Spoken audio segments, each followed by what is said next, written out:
Hello, good morning, Dr. Gan Montenegro.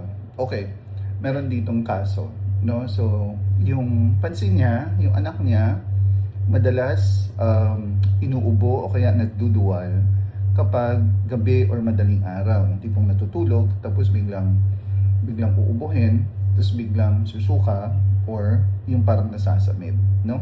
So, pansin niya ito gabi lang. Hindi masyado maghapon.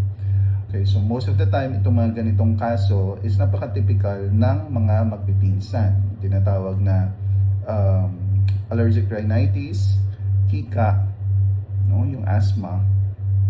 Itong dalawa to, magpinsan to kasi.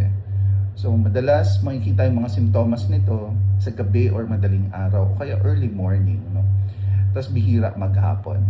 So pagka ganyan, might as well magpakonsulta kayo kasi bibigyan niya ng maintenance meds. Most of the time, ang ibibigay dyan, Montelukast.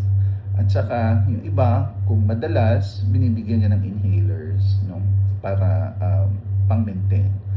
Huwag masyadong mag-worry, pero tandaan, ang asthma, allergic rhinitis, ito is nakadikit sa tao. So, ibig sabihin, this lasts for the lifespan of the person, no? So lifetime yung sakit.